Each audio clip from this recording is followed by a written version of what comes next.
Bismillahirrahmanirrahim. Assalamualaikum warahmatullahi wabarakatuh, para sahabat pejuang Riyadhah. Syukur alhamdulillah, alhamdulillahi wassalatu wassalamu ala rasulillahi sayyidina Muhammadin sallallahu alaihi wasallam.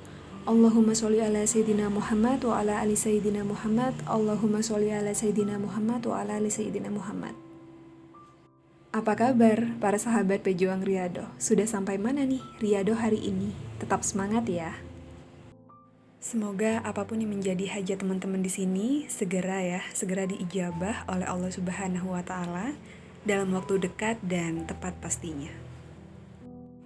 Seperti yang sering aku bilang ya di video-videoku sebelumnya, Riyadhah itu bukan hanya untuk mempermudah urusan bisnis teman-teman. Jadi, semua permasalahan hidup kita, kalau seandainya kita mau Riyadhah, kita mau mendekat ke Allah, insya Allah Allah bantu beresin.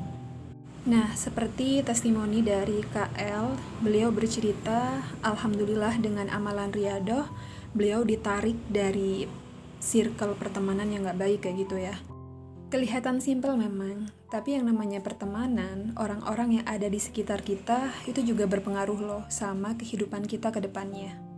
Ya, anggap aja kita berteman dengan orang-orang toksik. Nah, lambat laun, kita juga bakal ketular sama kebiasaan-kebiasaan mereka. Sepositif thinking apapun kamu, kalau seandainya setiap hari berteman dengan orang-orang toksik, sedikit banyak akan berpengaruh juga sama mental kamu.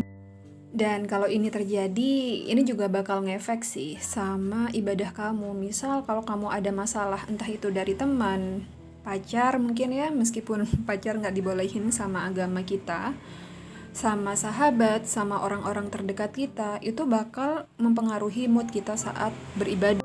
Dan kalau kita ngomongin tentang hubungan ya, menjalin hubungan dengan lawan jenis atau bisa dibilang pacaran kayak gitu, kenapa di dalam agama kita itu sangat dilarang?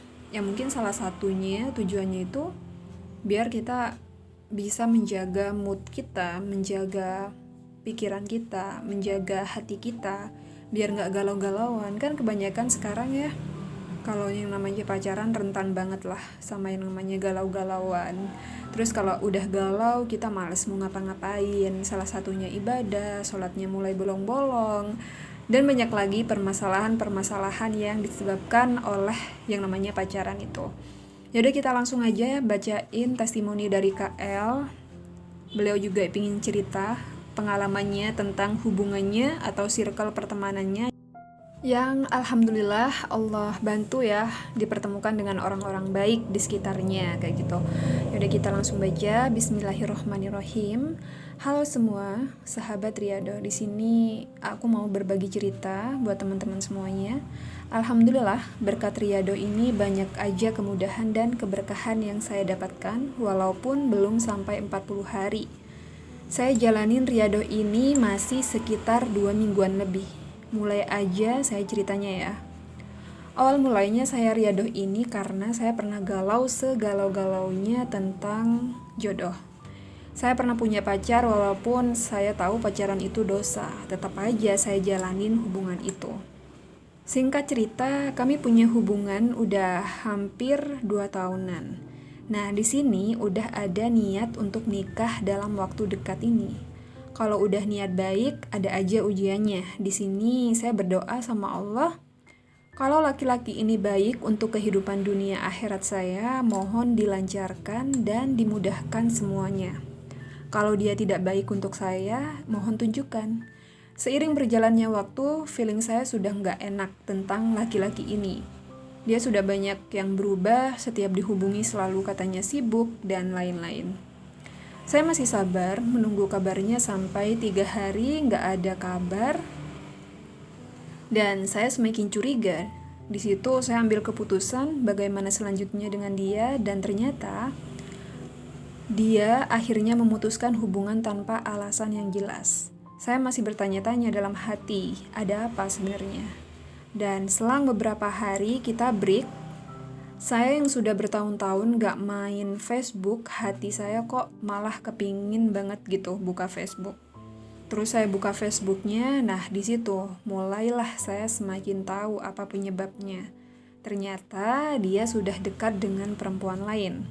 Saya dan dia di sini sudah nggak ada hubungan apa-apa lagi ya, tapi dia selalu mau tahu kabar saya. Nah di situ saya langsung beri pertanyaan ke dia, alasan sebenarnya dia itu udah ada perempuan lain.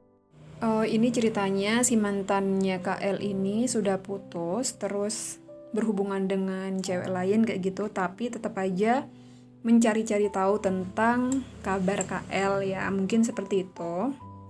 Oke, kita lanjut. Dia terus-terusan mencari saya dan telepon saya, tapi saya udah gak pernah ladenin lagi. Teruslah dia minta maaf karena kesalahannya dan saya maafkan dia dengan hati yang ikhlas.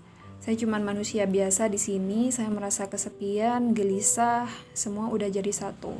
Gak ada semangat sama sekali. Saya merasa gak ada tujuan hidup lagi. Gara-gara itu akhirnya saya minta ibu saya ke Ustadz. Alhamdulillah Ustadz itu baik banget. Beliau suruh saya untuk sholawat, tahajud, istighfar. Nah di situ hati saya mulai tenang lagi. Nggak sesak lagi dadanya karena sakit banget. Terus saya searching di YouTube, kok tiba-tiba muncul riyadoh dari Kak Ovi. Mungkin ini semua atas izin Allah. Saya terapkan mulai dari sholat 5 waktu, tahajud, sholawat, baca surat Al-Waqiah, Ar-Rahman, Al-Mulk, dan doa yang disarankan Kak Ovi. Alhamdulillah banyak sekali perubahan yang saya dapatkan, mulai dari hati saya tenang, pikiran saya tenang juga, dan ada aja kesibukan yang saya buat sebelumnya dari saya melakukan riyadoh ini.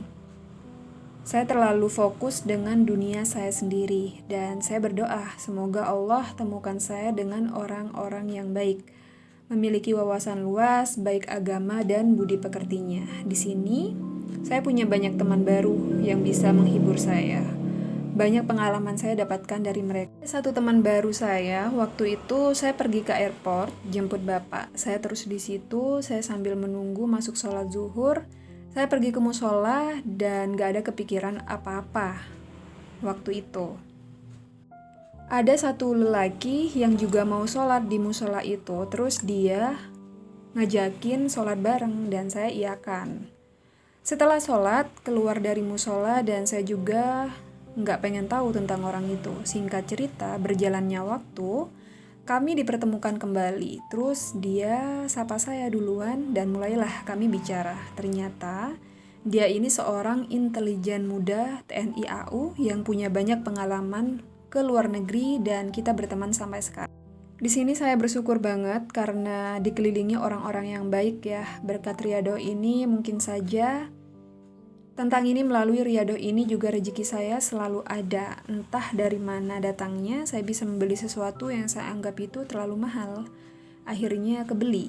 Saya juga coba ikut trading saham, ada juga profit yang saya dapatkan. Alhamdulillah, Allah Maha Baik. Semoga doa-doa kita diijabah Allah Subhanahu wa Ta'ala. Oh ya, setelah itu mantan saya yang dulu hubungi saya kembali, nanyain kabar, dan saya nggak pernah ladenin hingga sekarang. Yang menurut kita baik, belum tentu baik menurut Allah. So, teruslah kita berbaik sangka dengan Allah karena semua yang terjadi atas kehendak dan izin Allah. Waalaikumsalam warahmatullahi wabarakatuh. Nah, itu dia testimoni dari KL. Gimana nih? Ada nggak teman-teman di sini yang punya pengalaman hampir sama dengan KL ini? Bertahun-tahun pacaran, tiba-tiba pas mau nikah ternyata si cowok atau ceweknya nggak jelas, pergi dengan orang lain, kayak gitulah istilahnya ya. Ya memang begitu cara Allah. Saat kita berdoa minta dipertemukan dengan orang yang jauh lebih baik, maka Allah beneran kabulkan. Ya meskipun terkadang itu bukan yang kita minta kayak gitu ya, kita mah mintanya jodohnya sama dia aja. Tapi mau gak mau karena kita mau selamat ya dari orang-orang yang gak baik, terus kita doa nih sama Allah. Ya Allah, meskipun saya sudah ada niatan baik sama si orang ini, tapi kalau seandainya orang ini gak baik buat aku, maka tolong pertemukanlah aku dengan orang yang dipilih olehmu, seperti itu. Nah, kalau seandainya Allah sudah mempertemukan atau memberikan jawaban dengan cara seperti ini, maka ya jangan kaget karena itu memang jawaban dari Allah. Boleh aja kita punya banyak hajat, boleh kita berharap sama orang, boleh kita berekspektasi sama orang, tapi ingat, Allah lah penentu utamanya. Kalau kita sadar dengan konsep ini ya, insya Allah gak bakalan kecewa dengan apapun hasil yang nantinya Allah kasih setelah riyadhah. Aku doain KL, semoga kakak dapat jodoh yang terbaik dari yang terbaik tanpa harus melewati masa pacaran ya. Karena jujur aja pacaran itu cuma buang-buang waktu yang harusnya kita lebih produktif, jadi nggak produktif, belum lagi dosanya, belum lagi kita harus melewati yang namanya galau-galaunya. Apalagi posisinya kita sebagai seorang cewek kayak gitu ya, muslimah, pacaran bertahun-tahun, endingnya nggak jadi. Padahal umur tetap aja harus jalan kan. Dan saranku sih buat KL ya, mantan yang selalu menghubungi, yang katanya tadi tuh nggak perlu lagi direspon. Terkadang memang ada sih rasa penasaran, ingin tahu dia tuh seperti apa, keadaannya sekarang gimana.